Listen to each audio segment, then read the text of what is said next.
এই মুহূৰ্তত লৈ আহিছোঁ এটা ব্ৰেকিং নিউজ। এটা ভয়ংকৰ ঘটনাৰ খবৰ লৈ আহিছোঁ আপোনালোকৰ মাজলৈ। এই মুহূৰ্তত চুহানা লাইভৰ সমদৰ্শকক জনাইছোঁ এটা ভয়ংকৰ পথ দুৰ্ঘটনাৰ খবৰ। জনাইছোঁ সবিশেষ লামডিং লংকা সংযোগী ২৭ নং ৰাষ্ট্ৰীয় ঘাইপথত ভয়ংকৰ পথ দুৰ্ঘটনা। লামডিং অভিমুখী আহি থকাৰ সময়ত বাইক আৰোহীজনে নিয়ন্ত্ৰণ হেৰুৱাই ডিভাইডাৰত খুন্দিয়াই ফলত গুৰুতৰভাৱে আঘাতপ্ৰাপ্ত হয় ৩জন যুৱক।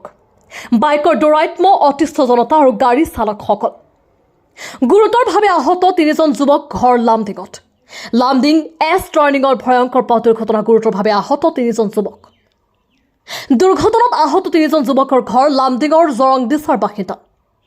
দুৰ্ঘটনাগ্ৰস্ত বাইকখনৰ নম্বৰ AS02X9768। গুৰুতৰভাৱে আহত হোৱা যুৱক 2জনক উন্নত চিকিৎসাৰ বাবে ডিফু মেডিকেল কলেজলৈ প্ৰেৰণ কৰে, লগতে এজনক লামডিং FRUত ভৰ্তি কৰা হয়। পুনৰবাৰ জনাইছোঁ এই মুহূৰ্তৰ সমদৰ্শকক এটা ভয়ংকৰ পথ দুৰ্ঘটনাৰ খবৰ সংঘটিত হৈছে। এটা ভয়ংকৰ পথ দুৰ্ঘটনা লামডিং লংকা সংযোগী ২৭ নং ৰাষ্ট্ৰীয় ঘাইপথত। লামডিং অভিমুখী আহি থকাৰ সময়ত বাইক আৰোহীজনে নিয়ন্ত্ৰণ হেৰুৱাই ডিভাইডাৰত খুন্দা মাৰে আৰু তাৰ ফলত গুৰুতৰভাৱে আঘাতপ্ৰাপ্ত হয় ৩জনকৈ যুৱকৰ।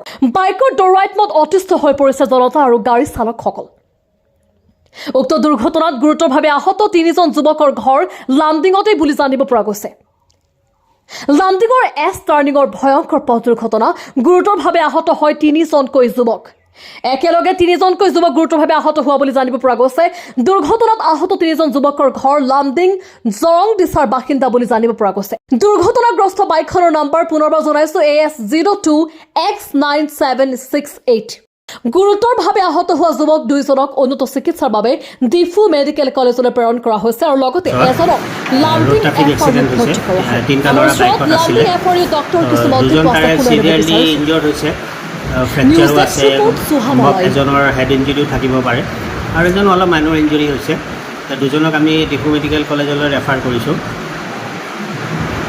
পেচেণ্টকেইটাৰ নাম হ'ল সৰু ল'ৰা, এজন হ'ল ৰণী পাল, এজন হ'ল প্ৰতীক দাস আৰু এজন হ'ল ৰোহিত মজুমদাৰ। গোটেইবোৰ সিহঁতি জৰংদিছাৰ লামডিং পুলিচ ষ্টেচনৰ আণ্ডাৰত পৰে জৰংদিছাৰ।